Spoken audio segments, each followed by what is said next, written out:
with this starting lineup.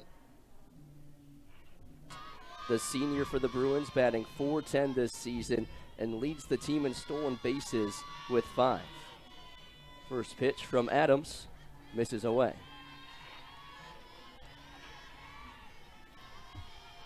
Jessica Clements, a grad student from Salinas, California, a transfer from Cal Poly this season, and she was one of the best players in the Big West over the last few seasons. Pokes one to the left side, but a quick catch there by the third baseman for the Hawkeyes. And Alyssa Ramos for out number 1. 1 up, 1 down, go the Bruins. And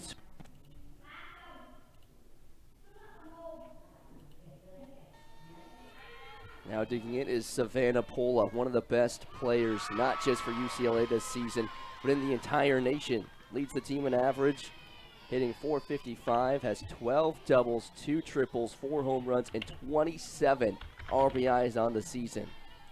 Yeah, AJ, she's a baller. She's been known as a baller since her freshman year when she hit in the 3-hole, so very impressive career. Yeah, it's been well documented that she is one of the best players in the country, and she has been for a while. A Pac-12 third-team honoree in 23 and 24, and her freshman year was a part of that Pac-12 all-freshman team, but waves and misses as Jalen Adams picks up her first strikeout. Jalen Adams, the ability to just work the zone is clearly paying off. He's been working on a lot of those off-speed pitches like you talked about at the beginning of the broadcast. Not just relying solely on her fastball, but working in those off-speed pitches to really get these hitters off balance. As now it'll bring up Jordan Woolery. This back-to-back duo of Pola and Woolery has been deadly for the Bruins this season. Woolery, super impressive, leads the team with 14 home runs and 19 walks, an incredibly rare combo. Yeah, you do not hear about a power hitter walking that much. Typically the strikeout numbers are up, but for her, 19 walks and just 4 strikeouts to go along with 14 home runs. I mean, that is a stat line that's almost unheard of nowadays. Right. It's a 1-1 count now from Jalen Adams to Woolery. This one's lifted out towards left center. That one will drop in for a base hit and hit off the wall. Woolery has a stand-up double for the Bruins. First base run of the day, and it's a Bruin. Batting for the first baseman, number 43, Megan Grant. Another off-speed pitch from Adams that Woolery was able to get a majority of her barrel on and just drive it out to left center. And a 2-out double for the Bruins brings up Megan Grant. First pitch, checks her swing, goes around for a strike. Megan Grant, a junior from San Bruno, California, batting .319 this season. 34 RBIs, 19 walks. Yeah, Grant has started all 113 games over 2 seasons. Is consistent out on the diamond for the Bruins. 1-1 count here from Adams to Grant, with a runner in scoring position and 2 down. Here's the 1-1 off-speed pitch. Can't find the outside. No, it does. Late call from the home plate umpire. It's called a strike. We spoke to Coach Golan, who said that Jalen Adams is just committed to her craft. She's the hardest worker, and she's always driven to get better.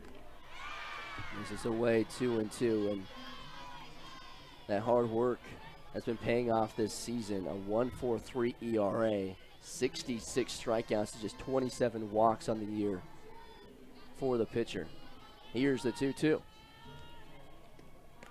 Missing away, ball 3. Now this heart of the lineup for UCLA, you don't want to give them anything easy and almost have to pitch around them. Savannah Pola, Jordan Woolery, Megan Grant, probably the best trio of hitters. Left field, that one gets down for a base hit. Woolery will round third and score easily. An RBI single for Megan Grant, and the Bruins strike first. We've heard these two, Jordan Woolery and Megan Grant, are just two peas in a pod. There was recently a story published that stated that, they hit next to each other in the lineup, and they're also best friends. So, really been a special bond between the two as we see her drive that run home. Here is Kanaya Bragg, the freshman, and that hits her. Jalen Adams has been on that outside corner for lefties, but with the righty up, she tried to go back to that side of the plate and got too close. So Bragg will have a free base. And it will bring up Riley Slimp with 2 on and 2 down.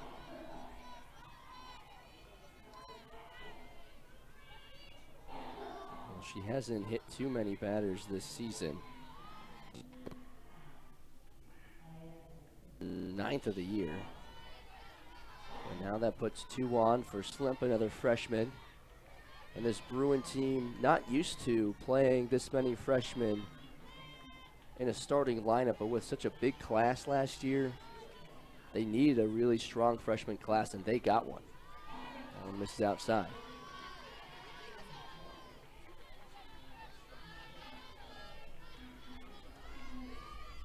With runners on first and second, I'm trying to advance the runners and both to be in scoring position and avoid the double play. So, I could be thinking about a bunt here. Ground ball right side and through for a base hit. Runner will hold up at third, and the bases are loaded. Shot it right through. That definitely works as well. And here is Alexis Ramirez, the redshirt sophomore, for another look at that base hit. Just got on top of it and drove it through the 3.5 hole between first and second base. And Alexis Ramirez, her first at-bat of the season, but first Golan will trot out to the pitcher's circle to talk with the infield. Now, Ramirez missed most of last season after a horrific injury within the first couple of weeks of the season. And before the injury, she was leading the team with a .455 batting average, was 5 for 11 in her first few games, but a devastating leg injury sidelined her for the rest of the season, and of course the first month and a half of this one, but making her first appearance back for the Bruins, and she has the bases loaded with 2 outs. Love a great comeback story, AJ. Let's see what she can do here. First pitch from Adams is up and away for ball 1. And talk about being put in a heck of a spot for your first at bat back in almost over a year. The 1-0. This is the inside corner for ball 2.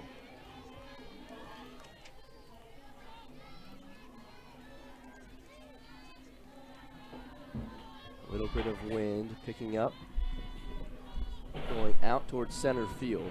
Here's the 2-0 from Adams. Called a strike on the outside corner, 2-1. One thing Adams is working on is just that command of her off-speed pitches, so getting that under control could be crucial here. Have to be careful with her pitches here. The 2-1 to Ramirez. Misses low and away for ball 3 now. Adams in danger of walking in a run.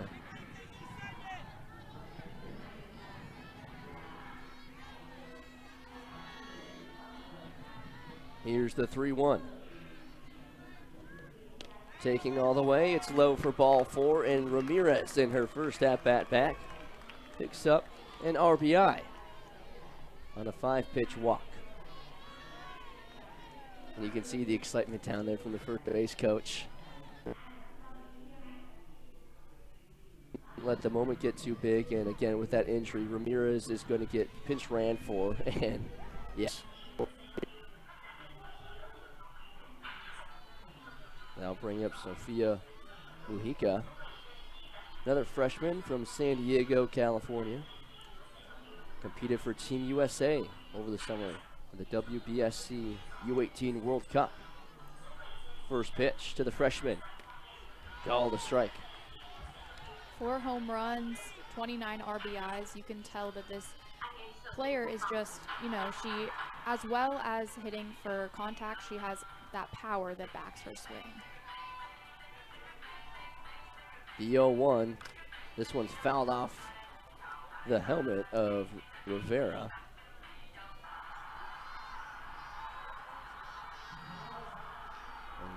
And, Jalen Adams is going to come down and catch her a moment, catch her breath. But Adams way ahead here, 0-2. Bases still loaded. Bruins have already been able to drive in a couple.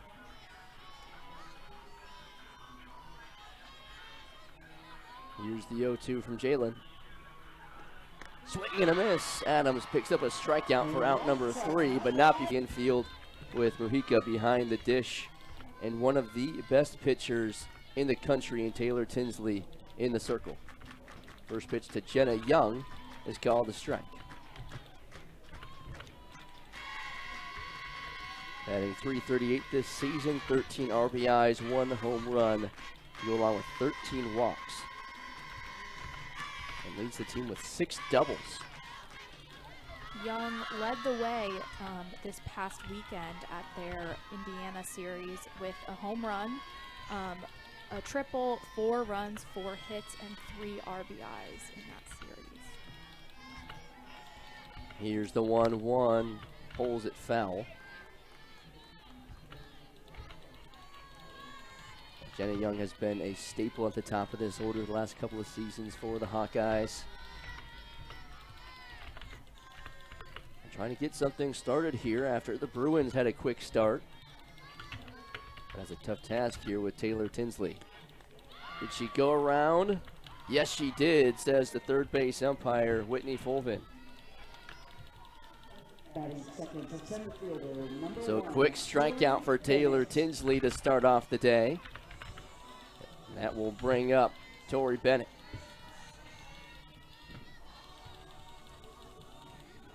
Tori Bennett with a double off the wall in that series against Indiana was another crucial part of their taking 2 wins from that series. First pitch to Bennett is called a strike. Tinsley, an all Pac-12 first teamer, and was also on the Pac-12 freshman team back in 2023. Was the Big Ten Pitcher of the Week last week after a couple of appearances against the Boilermakers. Picked up 11 strikeouts through 6 innings of work and allowed just 2 hits. She was the number 2 overall recruit in her class, the number 1 pitcher in the country. And she has lived up to the hype for UCLA. That's right, she's a stud. She features her rise ball, curve ball, and has that dirty changeup that has 12 to 13 inches of drop. Yeah, and we just saw it there. It started top of the zone and just dropped into the strike zone. Just falls right off the table. So difficult to try and read out of the hand. Here's the 1-2. This one's lifted foul. You, of course, want to sit back and wait for that fastball, but with 2 strikes, got to protect, and I'm probably going to see that changeup quite a few times. Here, Bennett's practicing that 2-strike approach and just definitely protecting the plate. The 1-2. This one's driven to left down the line, but foul. Just to the left of the foul line. Couldn't quite keep it fair, but a good swing there from Tori Bennett.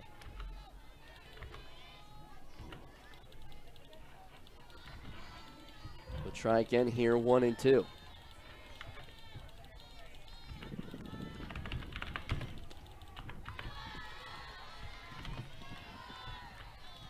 Evens the count.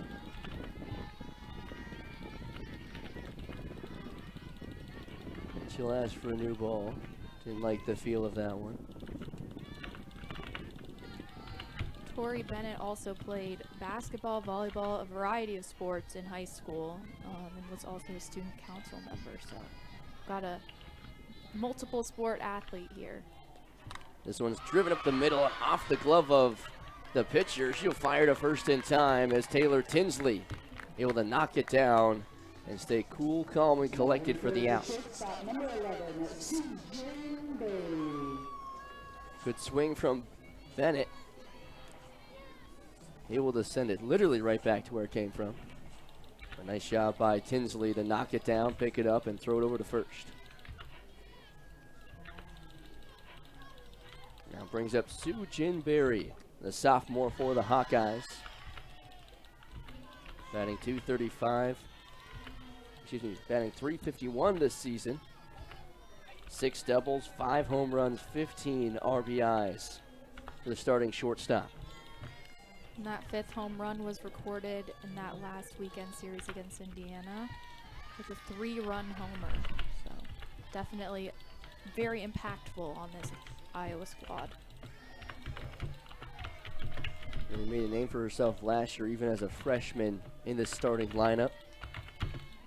Now more full-time starter as UCLA is going to call time, and Benoit Perez is going to walk out there and calm things down with Tinsley, as the last couple of pitches have gotten by the catcher, Mojica, and they're going to take a look at her glove, make sure that there's no holes in there.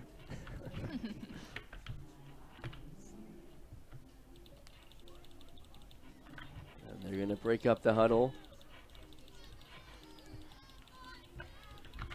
Get ready to go here back to live action. And sometimes as a catcher, it's a little bit chillier out there. Just flew in, especially from LA, maybe not used to this weather. Yeah, that warm California heat. It's definitely a change from where we are now with this chilly wind. You would know all about that. Yes. Here's the 2-1 to Berry. This one's lifted out towards right center, drops in for a base hit. Sujin Berry, the first base runner for the Hawks, with 2 outs. Just stuck her bat out there and able to float it over the second baseman's head for a base hit. That brings up Desiree Rivera, the junior catcher for the Hawkeyes, batting .214 this season. 1 home run, 10 RBIs on the year, 12 walks as well. First pitch swing, pops it up to the right side, but we'll find some fans in the stands. Packed house today with the Bruins in town. And Rivera now leads the Big Ten in runners caught with 10. It's been phenomenal behind the dish for the black and gold. Here's the 0-1. That one called a strike.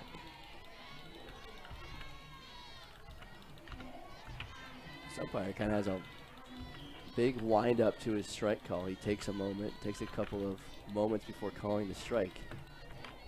Leaves everyone wondering for a moment. Keeps you on the edge of your seat. Right. This one's popped up to the left side. Shortstop giving chase. It is caught by the freshman Kanaya Bragg for out. Turmoil amongst the players, and Levin led to Carl Golan taking over as the head coach for the Hawkeyes.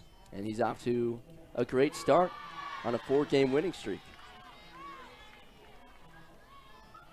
Yes, he is. We spoke to him a little bit about his philosophy, how he gets things done, and he's a big believer in simplifying your approach and just creating consistency and performing at a high level. And his Hawks have been performing at a high level, but find themselves down early, 2-0. Caitlin Terry leading off the second for the Bruins in the 9-hole. Yeah, the Pac-12 freshman of the year and all Pac-12 first team. A true two-way player for the Bruins. Finds a lot of success in the circle. We'll probably see her start tomorrow, but playing right field today.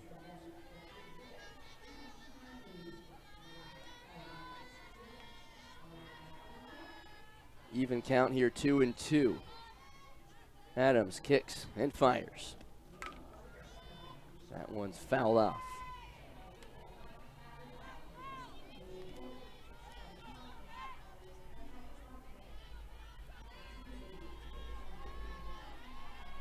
Top of the order due up next, and Jessica Clements and Savannah Pola. Here's the 2-2 from Adams. Finds the inside corner, rung her up. Jalen Adams picks up her third strikeout. Now batting number 8, Oh, Jessica just Clemens. breaks by her and called for strike 3. Back to the top of the order in Jessica Clements.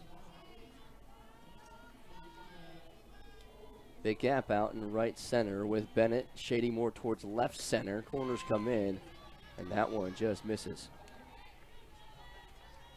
Clements a line out back in the first.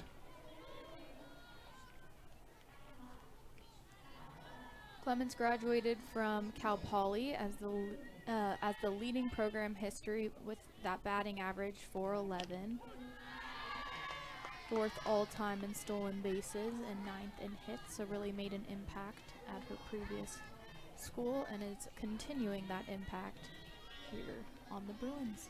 Yeah, had that extra year of eligibility.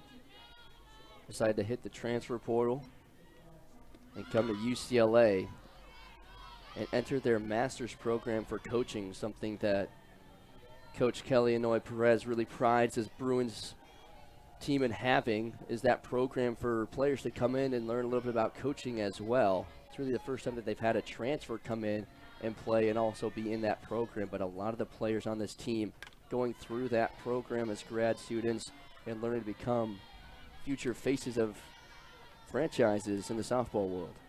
Right, it's called John Wooden's Transformative Coaching and Leadership Program, so it's a really cool thing to have your players want to continue in the sport and possibly coach someday.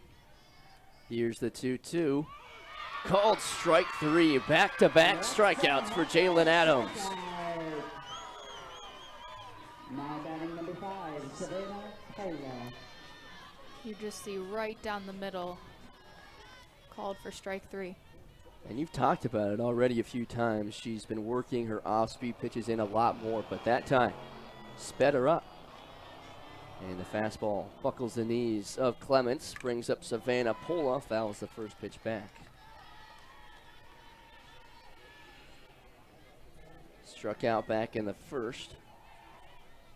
The first strikeout for Jalen Adams today. She's already up to 4. Here's the 0-1. This one's lifted out towards right field, giving chase is Simon, but it's over her head. Clements has second, rounding second, going for third. The throw in is in time, but she'll slide under the tag. And Savannah Pola has a 2-out triple. Now batting number 15, Jordan Woolley.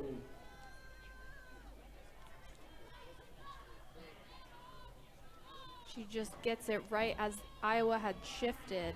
It just hits that small spot, and it's very impactful on this team. Savannah Pola continues to have a phenomenal season at the plate, and that's that power we were talking about. Not the tallest player on this squad, but has the boom in her stick. As here's Jordan Woolery. First pitch misses inside. And again, this is probably the toughest 3 batters that you could face back to back to back in Pola, Woolery, and Grant. Yeah, Woolery leads the team, as we were saying, with 14 home runs and 19 walks. It's just an incredibly rare combination. Here's the 1-0. That one's called a strike. She was known as a bad ball hitter, but is working on being more selective as she looks for the best pitches. And Coach Inoue said, just because you can hit it doesn't mean you have to. So Looking for a pitch to drive here, especially with that big gap out in right center. Swing and a miss. Nice breaking ball there from Adams. Gets ahead in the count, 1-2. you can just see by Woolery's swing that she's generating so much power. So Jalen Adams will be looking to keep her inside the ballpark. 1-2 pitch. Misses away, evens the count.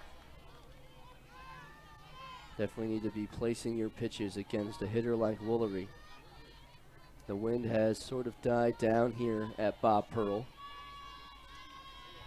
Don't want to give her anything to hit out. 2-2 lifted to right. Simon backtracking. It's over her head. Pola scores easily. Woolery will hold up at second with an RBI double. her second extra base hit already today, and she drives in the third run. Now batting number 43. Not only does she have that power, but that ability to find the gaps. And she just hit that right over Simon's head.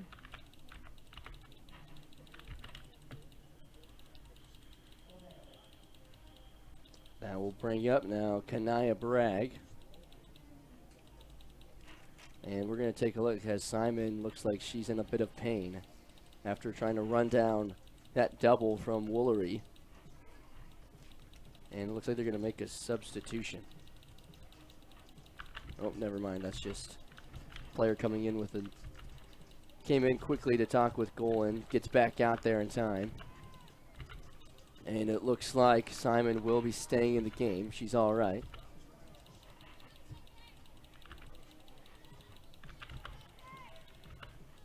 So an RBI double from Jordan Woolery brings up Megan Grant with a runner on second and 2 down.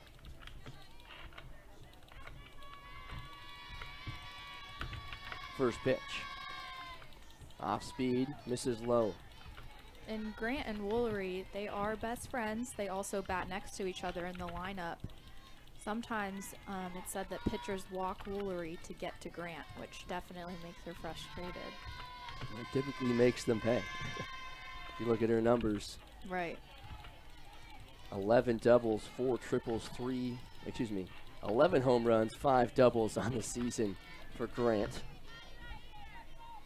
Just 3 strikeouts, but 19 walks. Here's the 2-0 to Grant. That one's up and away. 3-0 here in a 3-run ball game with 2 outs. Probably not giving her the green light.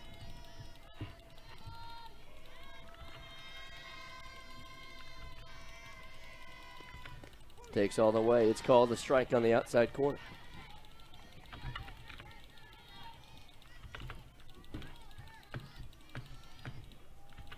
Kanaya Bragg on deck if Grant is able to get aboard. This one's tripping to right and way gone.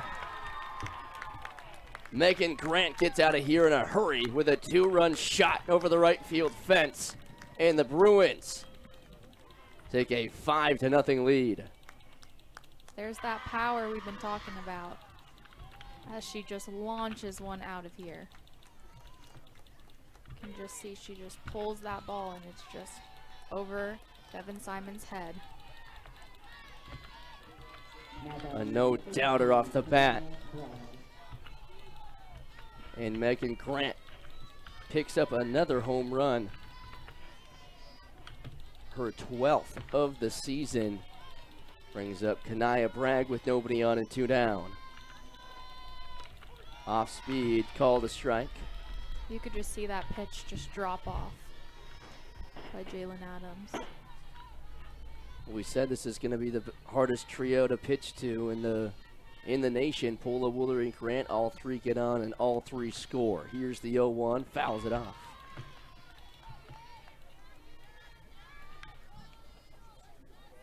Adams has been pretty solid with her pitches. 4 strikeouts, just 1 walk. It's just, again, this batting order is so hard to pitch around.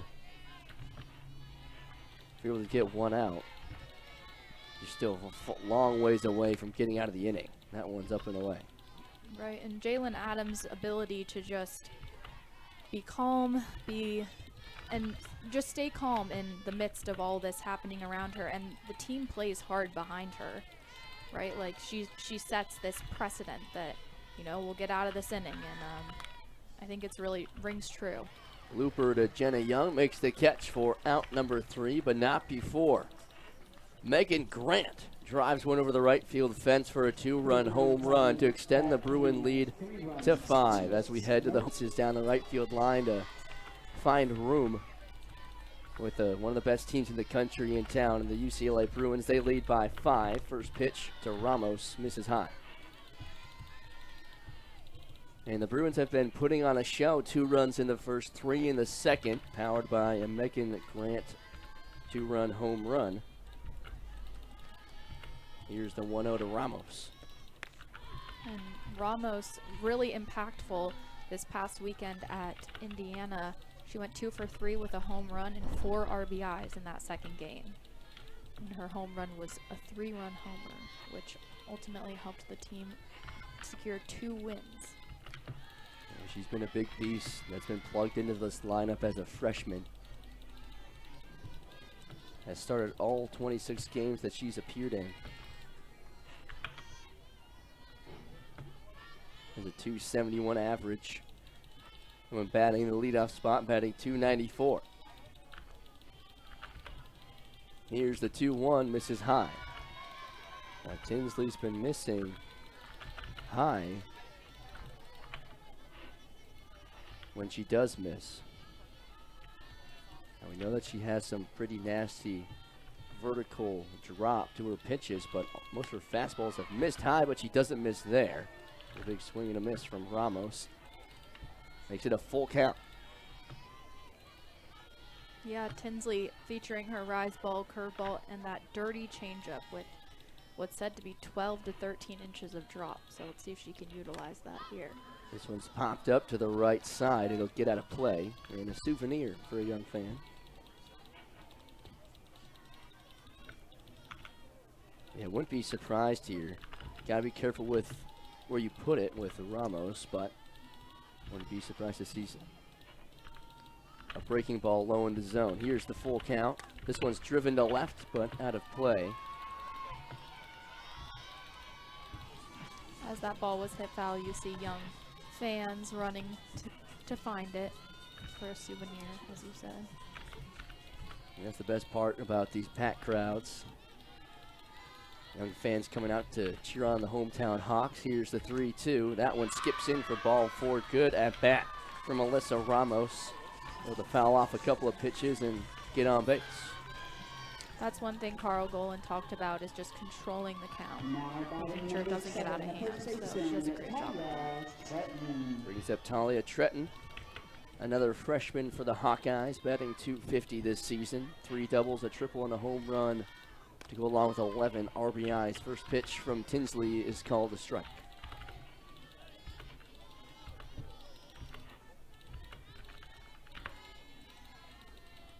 Tretton getting the nod over at first base today. Here's the 0-1. Fouls it off, falls behind 0-2. Got jammed up and in near the letters. Tretton, another 2-way player, came in for 2 1/3 innings of relief in their first game against Indiana this past weekend. Here's the 0-2, missing away for ball 1. That combination of Jalen Adams and Talia Tretton is just very powerful, as they complement each other very well. Coming in for relief, or they've got a good duo going on. Be interesting to see if Tretton does get moved to the pitcher circle at some point today, as Tretton strikes out looking, and Taylor Tinsley picks up her second strikeout. Now batting the right fielder, number 20, Devin Simon. Good pitch right at the knee, just blows it by her. Brings up Devin Simon with Ramos still on first and 1 down. Devin Simon batting .323.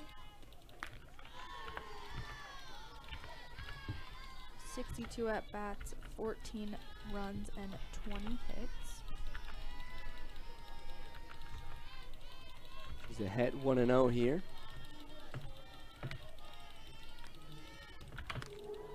Missing high is Tinsley. Simon 4 doubles and a home run to go along with her 20 hits.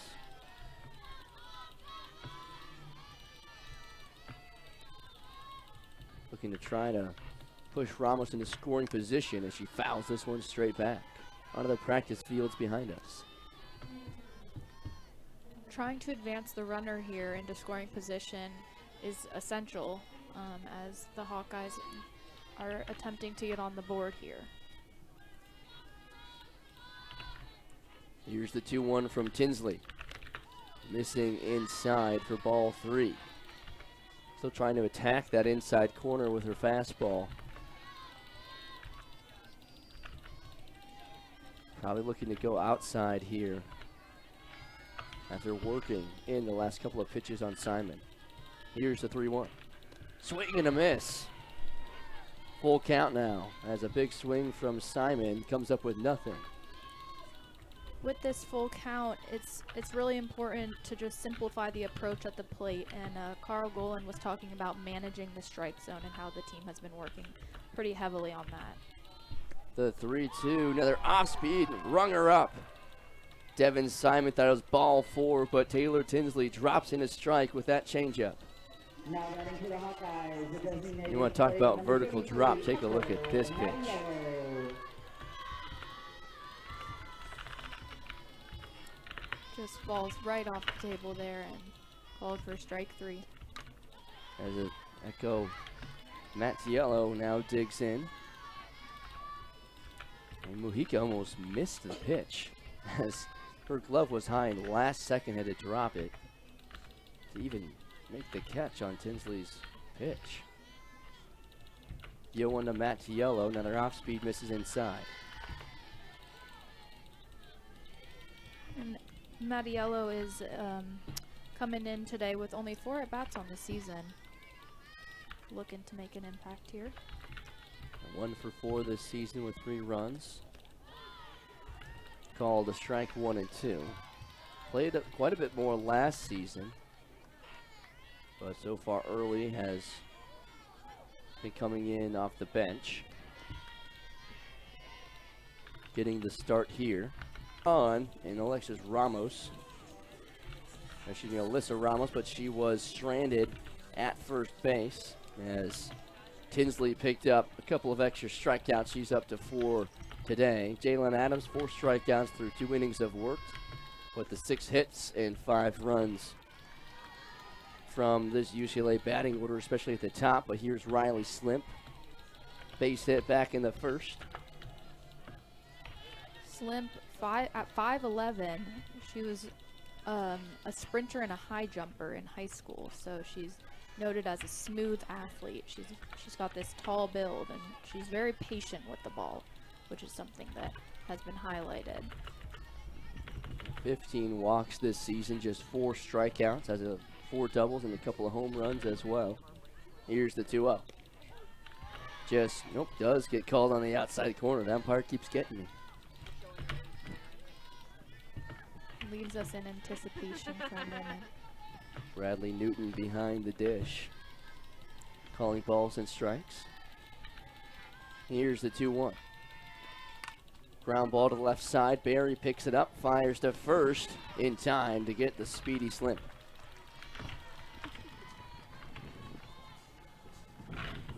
Now batting number 28, Alexis Ramirez.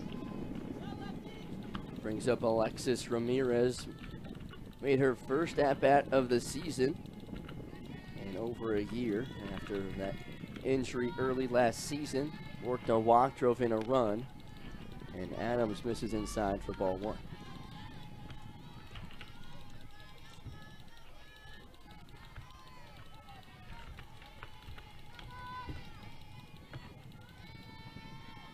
Here's the 1-0. Just misses that outside corner, 2-0. Now for Jalen Adams, of course, there's not a scouting report on Ramirez. The only stuff you really have is from a year ago. Right, and your game can change exponentially in that time. She launches one down the third baseline, but it is foul. So it's hard to come in with a game plan against Ramirez and players that haven't had as many at-bats. You don't technically know their tendencies. It's a little hard to plan what you're going to throw. Behind the count, 2-1. And their off speed floats in but low for ball 3. We noticed her continue to work in those off speed pitches, but she has struggled hitting her spots. She's really got to command that off speed and just make sure she's hitting that strike zone. Ramirez fouls it off. A full count upcoming. Nobody on, 1 out in a 5-run ball game. UCLA's 6 hits to the Hawkeyes 1 so far through 2 1/3.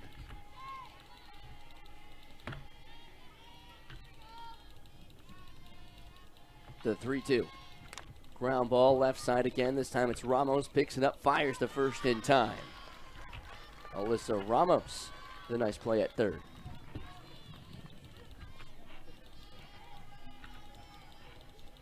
Two up, 2 down. So the Bruins. Brings up Sophia Mujica, the freshman catcher.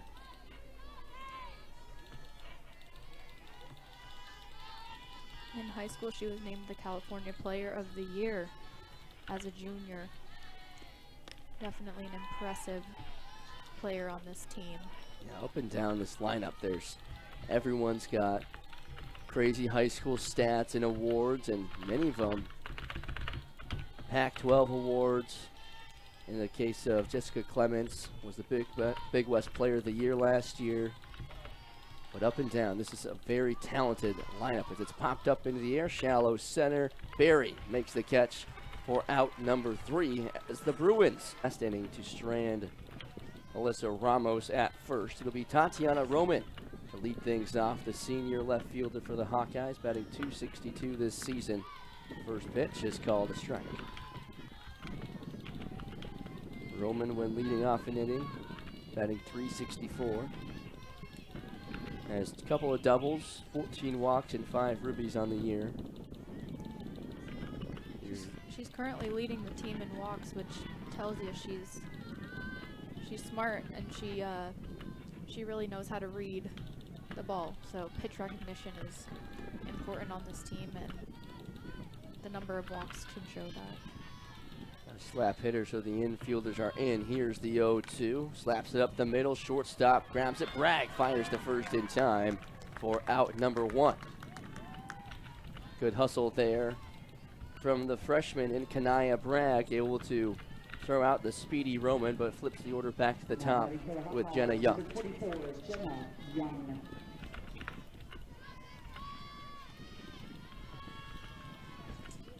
Young started 46 games at shortstop or second base in 2024. She continues to make an impact on this Iowa squad. This one's lifted foul. Young struck out back in the first. One of Tinsley's 4 so far today.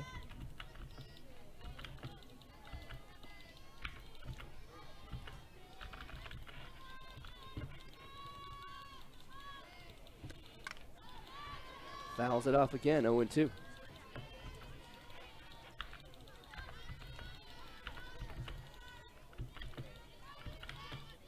We spoke to Golan, who just talked to us about his desire to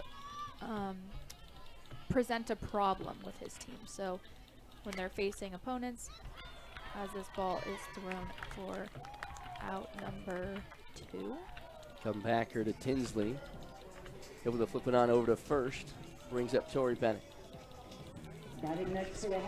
So Golan was talking about the fact that he wants his team to present a problem instead of just solving their opponent's problems. So UCLA brings a few problems, and Golan hopes his team can work to present their own problem instead of just solving UCLA. So I thought that was an interesting tidbit of information in his kind of philosophy surrounding coaching.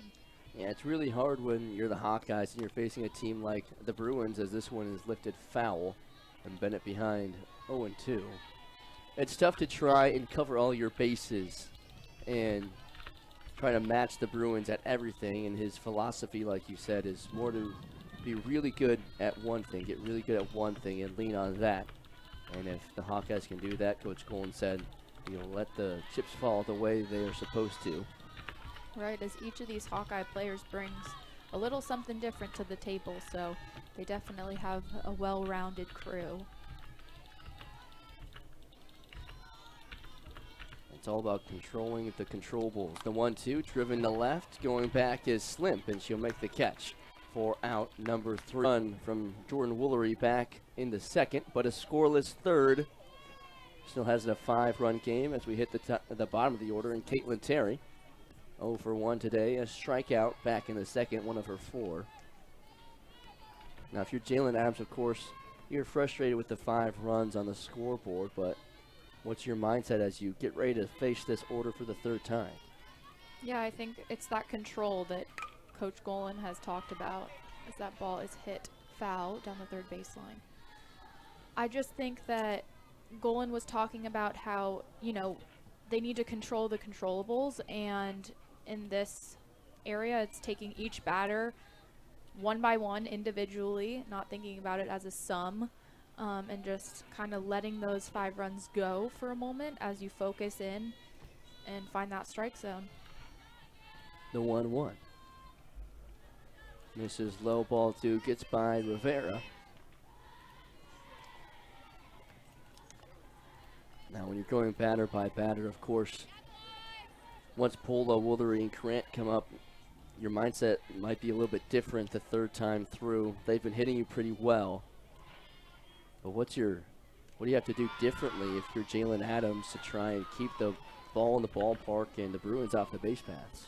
Right. You're not looking to hang anything low for them to launch upwards. I think just trying to stay consistent and really switching up when you need to find what fits. Adams finds herself in a full count with nobody on and nobody out to start the 4th inning. And if she can get this out here, that's a really good opportunity to start the inning off well for the Hawkeyes. Here's the 3-2. Ground ball up the middle, it's Young. Fires the first in time to get the speedy Terry for out number 1. Now we flip the order back to the top with Jessica Clements. And she just gets her right in time as it's called for out number 1. Clements 0 for 2 today. A line out back in the first and a strikeout in the second.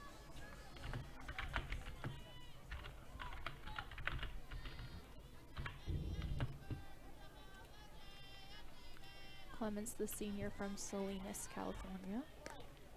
That one misses high and out. Close pitch, but not called a strike.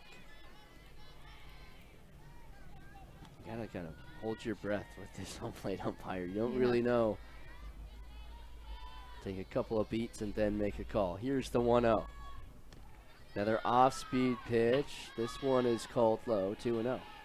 Back-to-back competitive pitches from Adams, but neither of them called.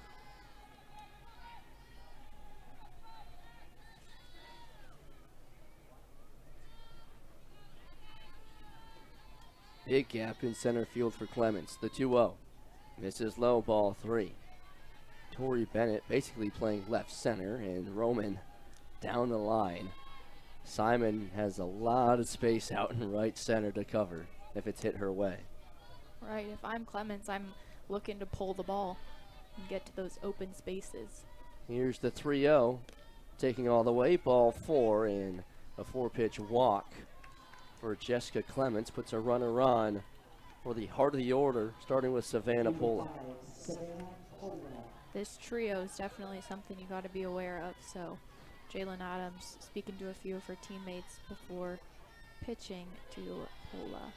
Combined 5 for 6 so far today between Pola, Woolery, and Grant. All the production has been right here. Ground ball up the middle is to Barry. Flips to second for 1. The relay to first is high and pulls Tretton off the bag. Pola might have beaten the throw anyway. So a fielder's choice gets the lead runner out for the Hawks. Next up, number 15, Jordan. And that's Woolery. crucial for the Hawkeyes, just making sure that they're protecting scoring position. So if they can force the Bruins to stay on first base or strike out, that's far preferable than getting in scoring position. Jordan Woolery digs in. Couple of doubles, an RBI double in the second, has scored both times she's reached. Here's the 1-0. Came into scoring the second on the Megan Grant 2-run home run. And now Rivera's going to go out and talk with Adams, make sure they're on the same page, especially with Woolery.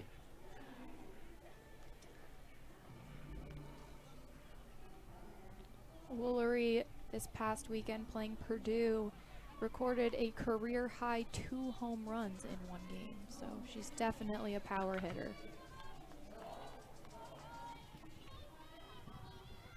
14 home runs, now over 48 RBIs, up to 49 now. Here's the 2-0. Ground ball left side to Barry, fires to first, gets the out. And Jalen Adams pitches out of the jam, stranding 1 in the country. Was Big Ten Pitcher of the Week last week. She is also first in the Big Ten in strikeouts per 7. She picked up 11 strikeouts on her couple of appearances against Purdue this past weekend. And this pitching staff as a whole has been one of the best in the Big Ten and in the country. They rank first as a staff in strikeouts per 7 with 8.6, second in ERA with a 2.04, and holding opponents' batting average to 2.02. And nationally, this staff ranks third in strikeouts with 242. That number only climbing today. Here's the 1-1 swing and a miss from Barry. It's a 1-2.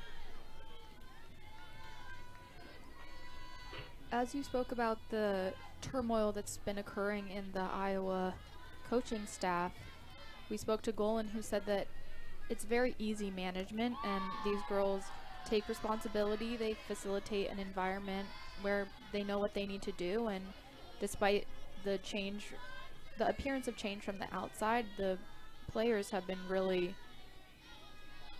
just continued to do what they do best. It's never an easy situation, especially your first year in Iowa City as a coach, as Tinsley picks up another strikeout, her 5th. A wave and a miss from Sujin Berry. And Taylor Tinsley continues to have a good day in the circle. That will bring up Desiree Rivera. But going back to your point, Avery, about the coaching changes, I mean, it's never easy in the first place, coming to a new place. Golan was a pitching coach at Ole Miss, then made the move to Iowa City as an assistant coach, and then all of a sudden, a month and a half in, you're called upon to be the acting head coach. Right, and Golan, grew up in New England. He played softball there, and he just fell in love with it, which led to coaching. And he actually played in the North American League in Iowa, which is very interesting. It's where he started to get to know the Iowa City area, it's where he met his wife, an avid Hawkeye fan. It was in a tournament right here in the state of Iowa. And once the position opened up here with the university, Golan saw it as an opportunity to come home, as Golan calls time to have a quick chat with Rivera, who's ahead in the count 2-1 and looking to spark something here in this Hawkeye offense, as Tinsley has really had her way so far with this lineup. In Iowa's position, you're really just looking to get something started. And, players after you can feed off your energy, and so I think that's really the goal here for Desiree Rivera. Here's the 2-1. This is away for ball 3. Rivera, 12 walks on the season, 10 RBIs as well. 3-1. Fouls it straight back. Chase the high fastball.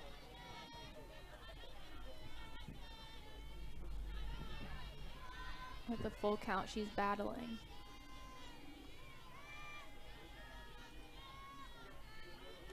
Here's the 3-2. This one's popped up left side, Slimp underneath it, battling the sun, comes in and makes the catch for out number 2.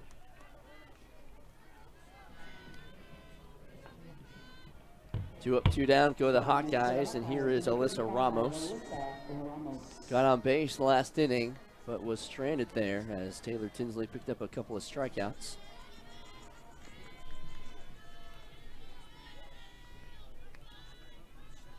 Ramos looking for something here as she battles 2 outs.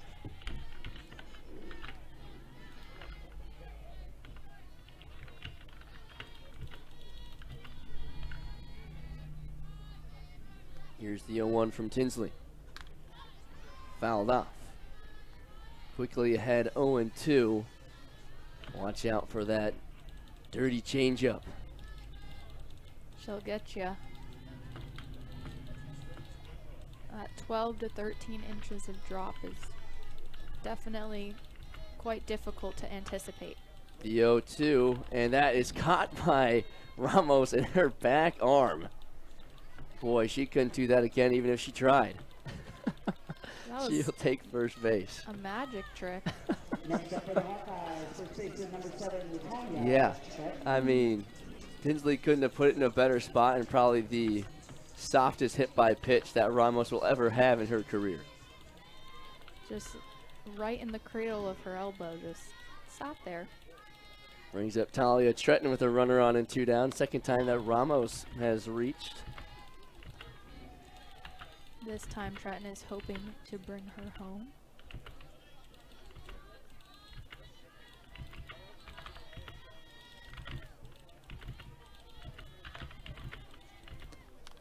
Lifted, foul. Tretton struck out looking back in the second. And already behind of Tinsley 0-2.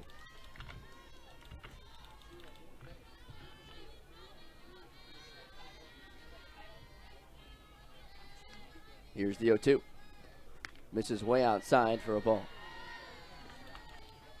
And that's one thing that Golan also talked about. The controllables here. Control the strike zone if you're at the plate.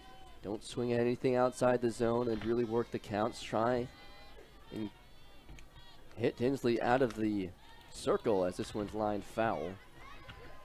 Right, he says simple things done well is kind of his motto, and I think that rings true here, is just stay within the strike zone, control the controllables, as we've been saying, and, you know, just remain within yourself. Don't go swinging for things that are outside or out of your reach.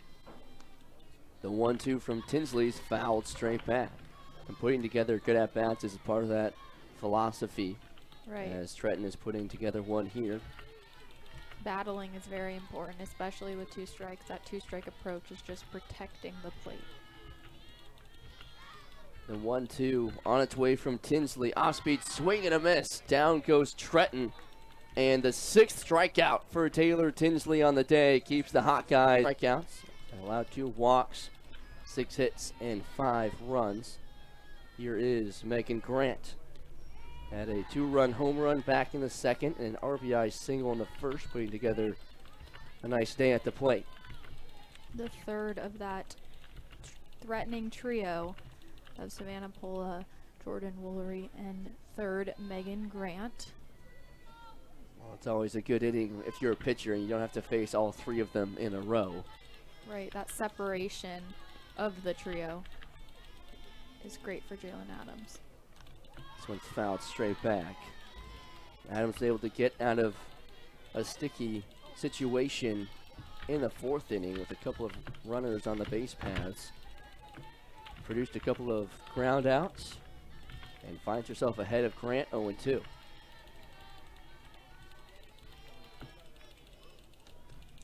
Missing away.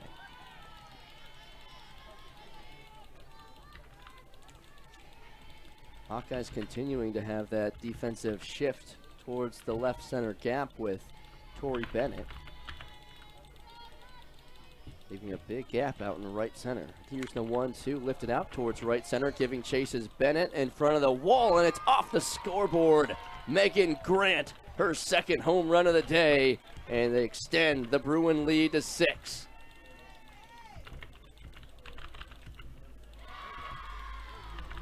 Megan Grant swinging a hot bat right now. 3 for 3, 2 home runs, and has driven in 4 today. Next to the Bruins, number 33, Kanaya Bragg. Wow. Just so much power behind that bat. Just drives it off the scoreboard in center field. And now the Bruins lead by 6. Brings up Kanaya Bragg.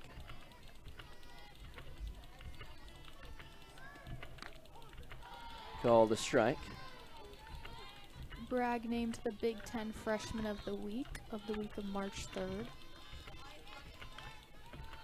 She is also a multi-sport athlete as she played softball, basketball, and volleyball in high school. Ooh, that one is off her fingers. And that never feels good. She started to go around and ends up Number 29, Riley Smith. hitting off the fingers, and Kanaya Bragg will have a free base. That's not something you want as Jalen Adams. You don't want to give them any leeway,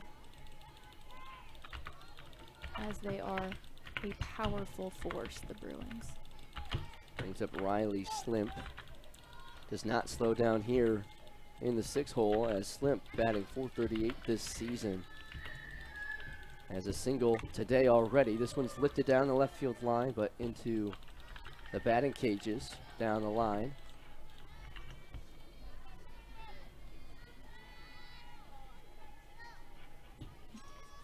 The Texas native hits at the bottom of the lineup, which is known as the sneak attack. Yeah, when I talked with head coach Inoue Perez, she said she likes to move her down the lineup. Typically hits it toward that 9 spot where Terry is today. Almost as a second leadoff hitter for this batting order for the Bruins to set things up at the top of the order. And now a late pinch runner for the Bruins for Kanaya Bragg. Looks like it's number 30, Lauren Hatch. As Bragg was hit on her hand during her at bat. They're giving her just some time to shake that one off. Here's the 1-1 to Slimp. Moves her off the plate, 2-1.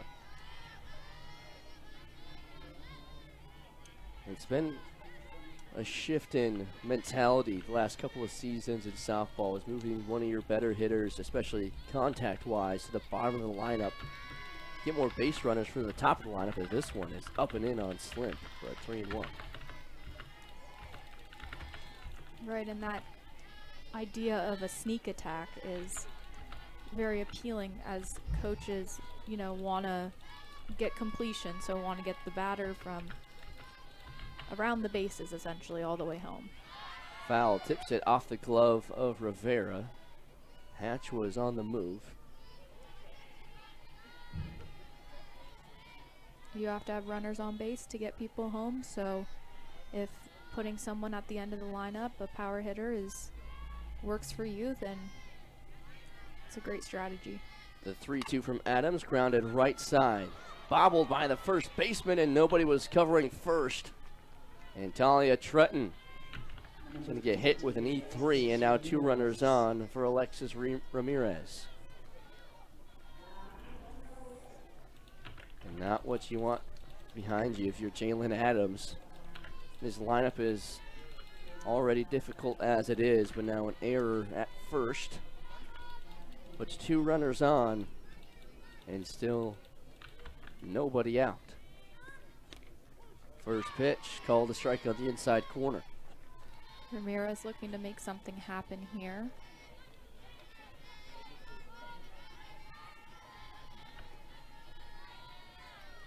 The redshirt sophomore who has battled back from injury. Here's the 0-1. Up and away. Walked in the first, drove in a run with the bases loaded. They grounded out in the third. A 2 on and nobody out. Another prime position.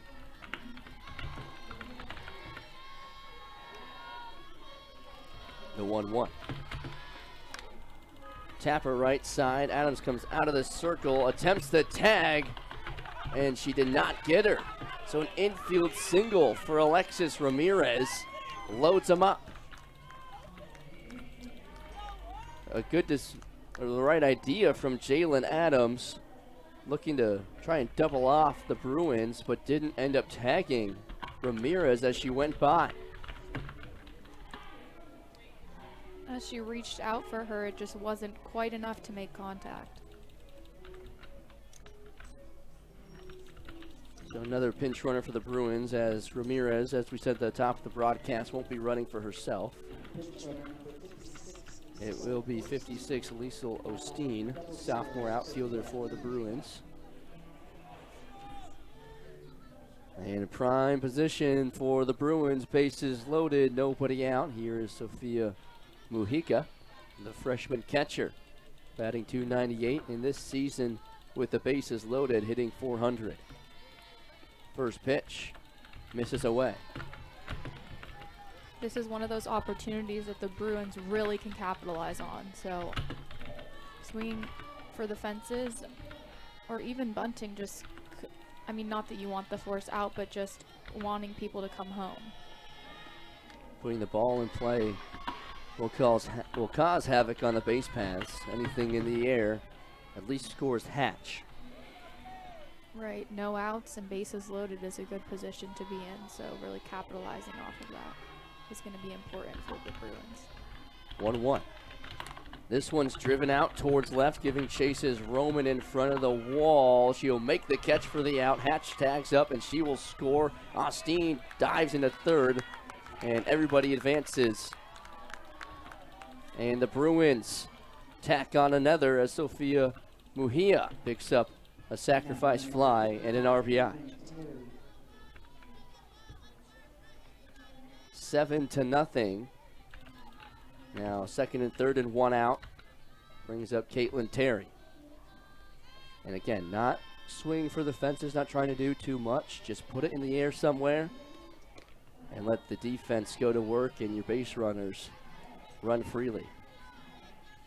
Right, and with some pinch runners, you know, you got the speed, so it's important to just get something going, which can lead to many runs being scored. Here's Terry. A quick check, it is Slimp down at third and Osteen at second, not the other way around.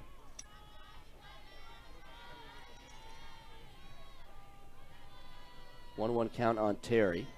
Still big gap out in right center. Squares the bunt, puts it down right back to Adams. Stops runners halfway between second and third. She throws to second. She has her in a rundown. She will get out as Osteen was halfway to third. But a heads-up play by Terry as she takes second. As it was Young who dove, kept running, and took second base. So another fielder's choice. Brings up the top of the order in Jessica Clements with 2 on and 2 down. Half swing, did she go? Yes, she did, says third base umpire Whitney Fulvin. And that's some impressive just knowledge of the game and knowledge of where you are and what's going on as Terry just slides in to take second base. It's an impressive thought process as it's a very quick one. And not falling asleep on the play despite everything going on the bunt. And Osteen was halfway to third base. Slimp realized that Jalen Adams was able to get out of the circle quickly, and she was able to come back, but Osteen had to turn back around. Yeah, Terry with that adaptability and just being able to shift when needed. And you're taught as a base runner to keep that pickle going, to try and advance that runner, so she was able to extend the play enough to allow Terry to advance to second to still keep 2 runners in scoring position. As here is the 1-1. Off speed, ground ball up the middle. Young picks it up, fires to first in time, and limits the damage. 2 runs scored in the 5th. And the Bruins lead by. What has stood out to you, Avery, about Taylor Tinsley today? Yeah, AJ, I just think that Tinsley has just this spark in her, and we can see it in her stats, as that is called a ball. She just has this variety of pitches in her arsenal that really make her unstoppable in a way. She's got the rise ball, the curveball, and that changeup that we've been seeing. that just really falls off the table, as that is called a strike. She's a very versatile player and has, just like I said, all those pitches in her pocket, so she's just able to execute when needed. And big hack there from Devin Simon on the heater. yeah, her pitches just blow right by you or drop off the table, and I think that, you know, she's got this approach about her that's really difficult to combat as a batter. Got to be prepared for just about everything, especially Right. with 2 strikes. When she gets ahead, very difficult to try and get ahead and even just foul pitches off. Right, and I think that's kind of the focus for the Hawkeyes, is just remaining competitive and, you know, battling through these at-bats. That pitch misses outside, evens the count 2-2 on Devin Simon, who struck out back in the second.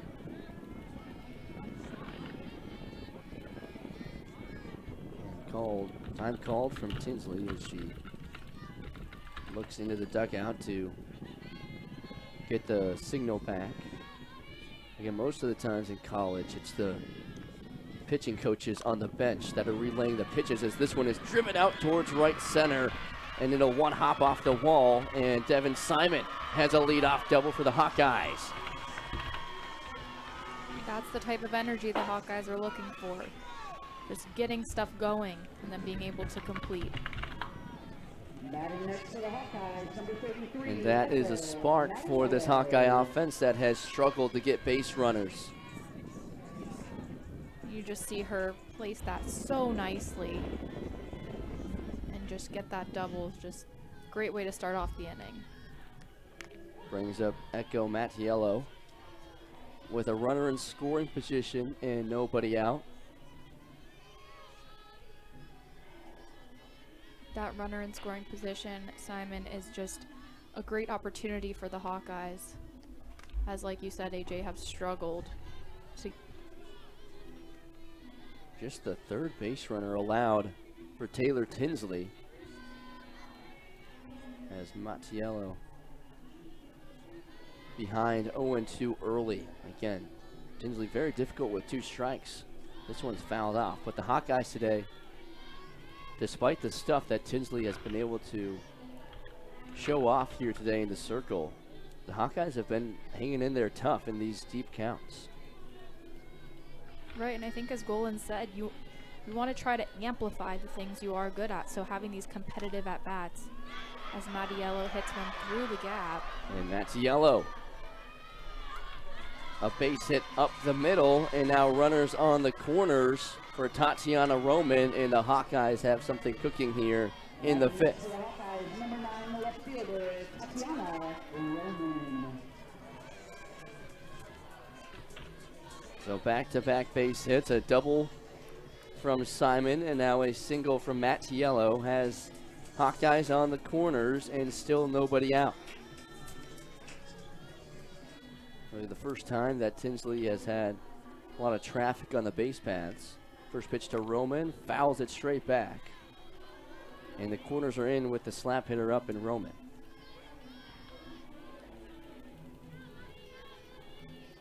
This is a situation where you want your slap hitter with a couple of runners on that brings everybody in, try and slap one into a gap somewhere over the infielders' heads as she takes that pitch low and in for ball 1. Right, you're just looking for that sweet spot just past these infielders, but just before the outfielders. So that's what Tatiana Roman is looking for here. Or even just to put it in play and try and beat out anything on the ground as she takes that pitch, but it's called a strike, 1-2. Right, you just don't want something too close to home plate, as Simon is hoping to score.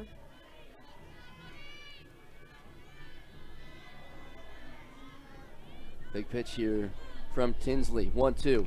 Ground ball left side and past head coach Golan down there in the third base box. These Hawkeyes are just having very competitive at-bats and really battling when they're down in the count. The 1-2. Swing and a miss. Down goes Roman as Tinsley picks up her 7th strikeout. That's a big strikeout for Taylor Tinsley before she hits the top of the order in Jenna Young. And it's interesting to see how Tinsley's approach changes a little bit once she's got some traffic on the base path. First pitch, fouled off. Came back with the fastball up in the zone.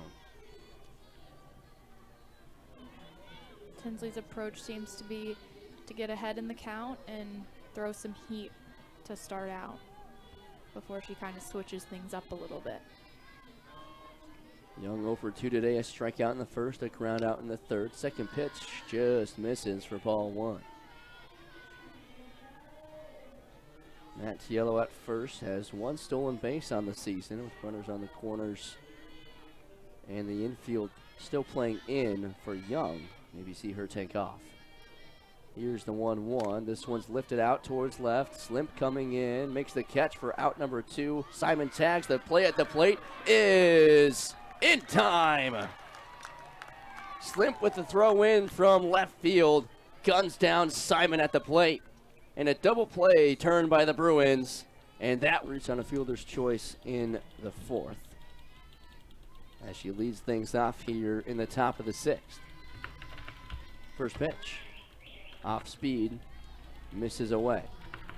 The first of this dangerous trio. Jalen Adams is looking just to kind of separate them, meaning she's looking to get ahead and not let some of the dangerousness catch up to her. So she wants to keep it inside the ballpark. I like it, the dangerousness of this heart of the order. They've been dangerous all season. Here's the 1-1. This one misses high for ball 2. And one thing about Coach Inoy Perez is she seems to have really found the sweet spot with her players, and this lineup is just, like I keep saying, pretty dangerous, and they just have this ability. Lifted down the left field line, diving attempt by Roman, but it goes foul. Just past the outstretched Roman in left. So now it's 2-2 on Savannah Pola. And really, when you look at this lineup up and down, there aren't too many spots where you can take a breath as a pitcher. As the 2-2 pitch, lifted left side again, giving chases Roman again, but it'll fall into the Iowa bullpen. As 3 hot guys were converging. But again, there isn't really a spot in this lineup where you can, okay, I've got a couple of batters here to settle down, get back into a groove. Every one of these batters can move just about anywhere in this lineup. Almost everybody is hitting over 300. And the only players that aren't are the players that haven't gotten a lot of plate appearances just because of how deep this lineup is. Right. The 2-2. Ground ball up the middle and through for a base hit. Savannah Pola gets on base for the 3rd time in a row today. And in addition, as the shifts happen with the Iowa defense, there's really nowhere that these Bruin players can't put it, as Carl Golan is approaching the circle to speak to Jalen Adams. And it looks like they might be making a change, and Jalen Adams' day will be done. Looks like they're bringing in Jaylee Ojo, the sophomore, for the Hawkeyes. Jalen Adams' day is done. She finished California. Appeared in 16 games last year, started 10, and this season so far has only pitched an inning and a third. First pitch misses low. Excuse me, she has thrown 2 1/3 innings, has allowed 5 hits, 9 walks, and 3 strikeouts. Her last appearance was against Arkansas in that 9-0 loss back in February. She allowed 2 runs on 3 walks and a hit by batter. Did not record a out. So looking to bounce back here in her first appearance since late February. Some other defensive changes. Jalen Adams stays in the game at first. And then Talia Tretton will stay in the game as well, but as the DP.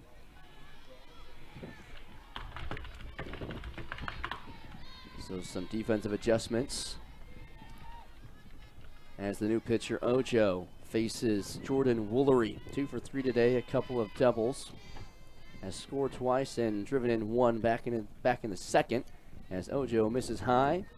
And a 4-pitch walk to Jordan Woolery puts 2 on for Megan Grant, who is swinging a hot bat.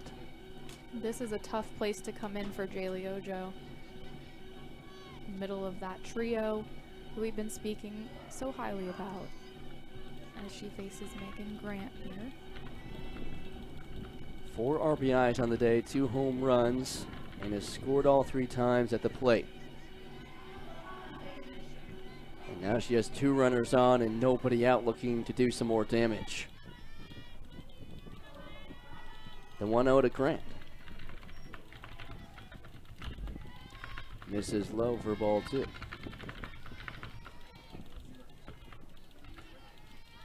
We know she has it, so Megan Grant swinging for the fences. And she has runners on first and second. Skips into the dirt, ball 3. I asked Coach Inoue Perez about Megan Grant and her relationship with Jordan Woolery, which we've already talked about today. They're best friends, but Grant also plays with a lot of emotion. And today we've seen it in full force as she works another 4-pitch walk, and that loads up the bases for Kanaya Bragg. And 8 straight pitches from Jaylee Ojo outside of the zone since coming in for Jalen Adams. And just quickly going back to Grant and Woolery, at one point, Coach Inoue Perez had switched up the lineup, and Grant came up to her and said, "You've altered a dimension that no one knows about." So they definitely have a special relationship and just play off of each other's energy. It's really a dynamic duo. Well, she works a walk, so the 3rd time today that UCLA has loaded up the bases, and Grant will take a seat, and the pinch runner Riley Benito will enter the game for the Bruins as a pinch runner. The junior utility player for the Bruins. As Kanaya Bragg digs in the bases loaded situation. First pitch from Ojo, up and in, and nice grab by Rivera to keep it from going to the backstop.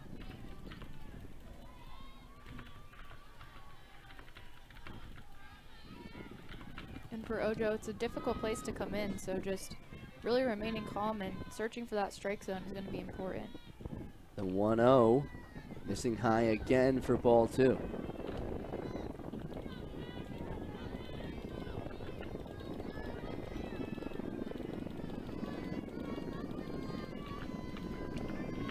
Wind starting to pick up out towards left field. Here's the 2-0. Skips in the dirt, ball 3. She's missed up high, some down low, so she's just looking for that sweet spot in the middle.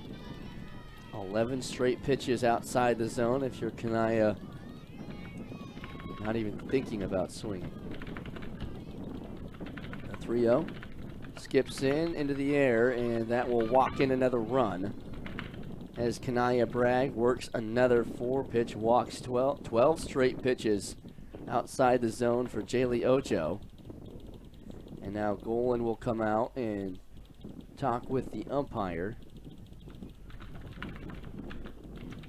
And now he's going to go out and look like possibly make another change, as there is a couple of bodies down in the bullpen. And Golan looking down there.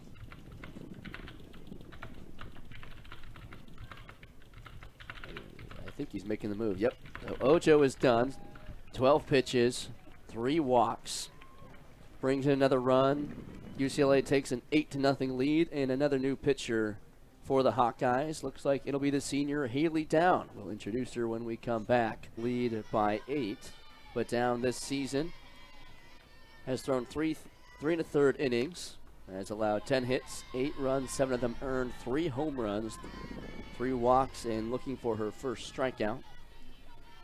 And she'll face Slimp here for the Bruins. made a nice play out in left field to gun down a runner at the plate just an inning ago to keep the Hawkeyes off the board. But Riley Slimp now in with the bases loaded and still nobody out. First, this one's lifted out towards center. Bennett coming in. Out goes Barry. It'll be Bennett who makes the catch. Runner's tag, but stay put. That was well executed. Jalen Adams came over from first base into that circle to cover for Haley Down as she got out of the way. A good pinch hitter here for the Bruins as Alexis Ramirez will call it an A. Jayla Castro, the senior. 26, Jayla Castro. She had some playing time this season. Has appeared in 10, started in 3, batting .333 this season, a couple of walks, 2 RBIs. Had limited action last year as a junior, had 7 starts, and is in her high school Hall of Fame over at Rockland High School in Rockland, California. It's interesting, about 7 of these 23 players on the roster are from California, so you see how UCLA is recruiting from a more internal place, and clearly it's worked out for them. Yeah, I mean, they're a national brand, especially for softball, but they still continue to have that hometown feel. And it's pretty easy to recruit in-state if you're one of the best softball teams in the state, let alone the country. Right. It's a desirable place to be. Absolutely. Especially as we just heard, it's 73 degrees right now in Los Angeles. Boy, that sounds nice. It does. Castro ahead 2-1. Ground ball up the middle. The shortstop Barry flips it to second. The relay to first is in time. Hawkeyes turn the 6-4-3 double play to limit the damage to just 1. And Haley Down gets out of the jam. Bruins lead by 8 as we head to the weekend. Getting a chance out of the bullpen for the Bruins as Taylor Tinsley's day is done. As we take a look at her stat line, 5 innings of work, 3 hits, 1 walk, and 7 strikeouts. Fisher, the 2024 Gatorade National Softball Player of the Year and the 3-time Gatorade Oregon Player of the Year. So quite an impressive track record for Addison Fisher, the freshman. Already getting a pretty prominent spot in this pitching staff as a freshman. As she misses low, 2-1 on Tori Bennett. 0 for 2 today, a ground out and a fly out on her score sheet so far. And as we spoke to Coach Enoy Perez, you know, she said that this freshman class, as we were saying, have been crucial and such a strong class as there were so many seniors this past season. Addison Fisher being part of that. 2-1 on Tori Bennett. The 3-1, swing and a miss. Got a piece of it, fouls it off. It's a full count. Bennett from Fort Dodge, Iowa. 3 doubles, 9 RBIs, 12 walks, and 70 at-bats. Here's the 3-2. Ground ball left side of the shortstop. Bragg picks it up, fires to first in time for out number 1.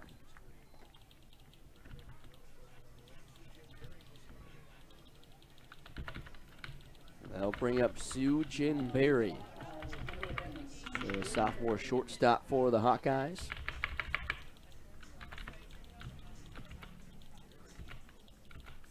Berry 1 for 2 today, a single back in the first. Was the first base runner for the Hawkeyes. First pitch from Fisher is inside for a ball. Barry, a California native from Pittsburgh, California. That's confusing. Pittsburgh, California. Pittsburgh, California, yes. Barry ahead in the count, 2-0 on Fisher.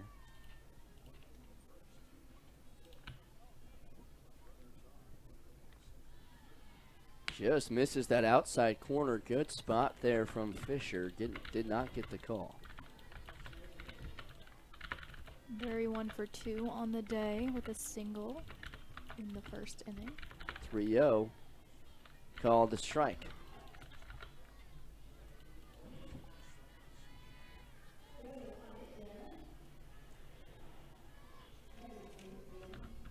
Wind continuing to pick up out towards left. 3-1, ground ball to the left side. Nice backhand from Bragg. Long throw to first will be late as she bobbled it on the way up.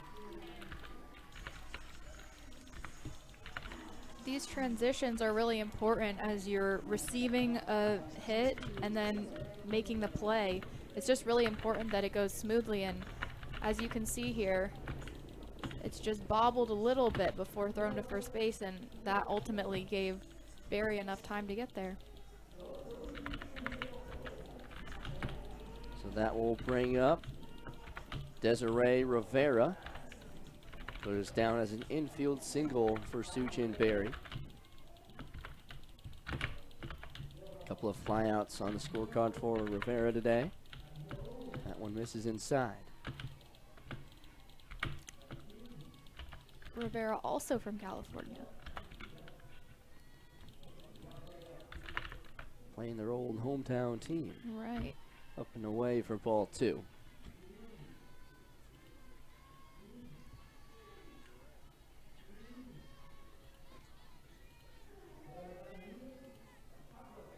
Here's the 2-0.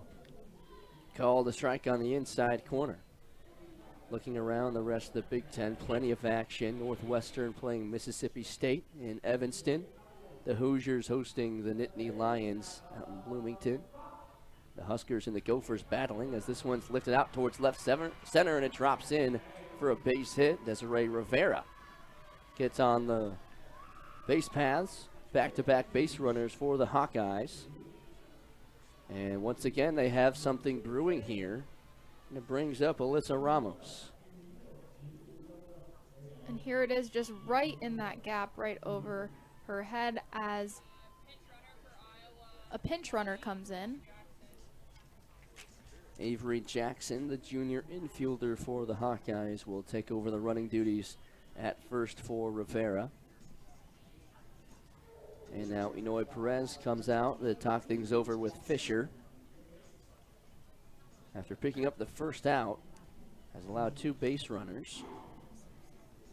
And I think it's a really important place that the Hawkeyes are at this moment, because, you know, we've seen in previous innings where they have base runners on and they're not able to convert to runs. So I think that this is, you know, seeing Alyssa Ramos coming up to bat, it's really important that the Hawkeyes start to capitalize on the base runners they have, you know, just bringing people home. So I think that's really important. Definitely a goal for the Hawkeyes in this inning. Ramos has reached both times a walk and a hit by pitch. 2 on, 1 out. Grounded off her front shin, and she's going to take a moment. Boy.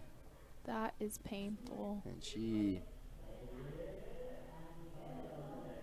is having a tough time working that one out, and the trainer's going to come out and take a look at it, and she's going to go ahead and take a seat. Boy, that one right off her shin as we take a look at it. No protection there, and boy, might have caught that inside part of her knee. It's right off that left side as she limps, and she's on the ground currently. You see her getting up. Trying to work it out and walk it off.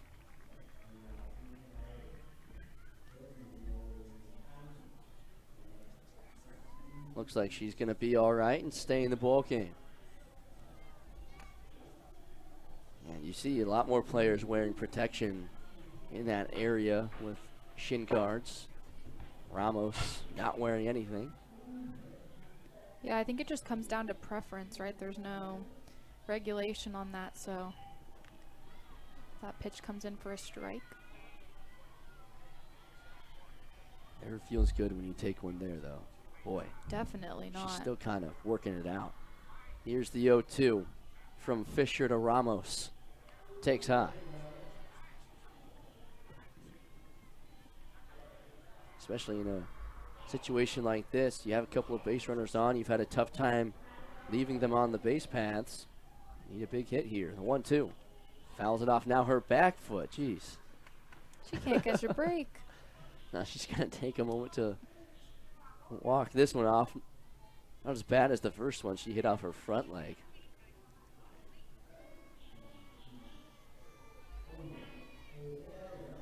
One, two incoming from Fisher. Half swing. Did she go around? No, says third base umpire Whitney Fulvin. Evens the count, 2-2. Good at bat here from Ramos. Battling. This one's popped up, shallow center. It will drop in for a base hit. Clements laid out for it. Now ball rolls into the infield and a single for Ramos. She just bloops it into center field. Right, I think just putting the ball in play is so important, and Ramos was able to convert in that way.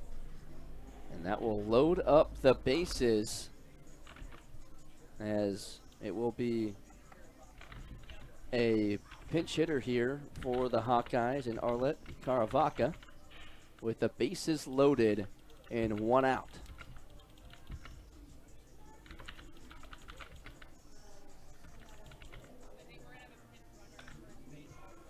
Caravaca, 5'6" freshman from Davie, Florida. We'll have a pinch runner as well, as Brianna Johnson will take over the running duties for Ramos at first base, and Ramos definitely deserves a moment to breathe and maybe an ice pack. Yeah, maybe two for each foot. It's definitely a rough at bat for her feet. It pays off with a bloop single, brings up Arlette Caravaca. Right, and this is an important place to be for the Hawkeyes, a really crucial part of the game as they have the bases loaded for the first time. Only one at-bat this season, has scored 4 times, but digs in with the bases loaded and one out. Looking for her first hit of the season. Here's the 1-0. Ground ball left side goes foul. And during the last play, during that blooper by Ramos, it's interesting to see that Sujin Berry stopped on the base path and didn't run home, because previously, so that's called for strike 2. Previously, Simon was called out at home base, so I think it's really important that they're learning each time, and they decided for Sujin Berry to hold up, and you know, it really paid off, because who knows if she would have made that run. 2-2 count on Caravaca. Swing and a miss. Down she goes, and a big strikeout for Addison Fisher. One out away from getting out of the bases loaded jam. We'll bring up Devin Simon, who's 1 for 2 today. One of the 4 hits today for the Hawkeyes. First pitch, swinging and missing. Simon with that double in the 5th. The 0-1 from Fisher. Taking, called a strike. And now Simon well behind, 0-2. Here you're looking for that 2 strike 2 out approach, where you're just looking to protect. 0-2. Missing away, just barely missing that outside corner. Good take from Simon. That was a good read on that pitch. Definitely looked close. 1-2. Here's the pitch, swing and a miss. Down she goes. And Addison Fisher picks up a couple of strikeouts and leaves the bases loaded. And the Bruins keep their 8-run lead into the 7th. Big time pitches from Addison Fisher.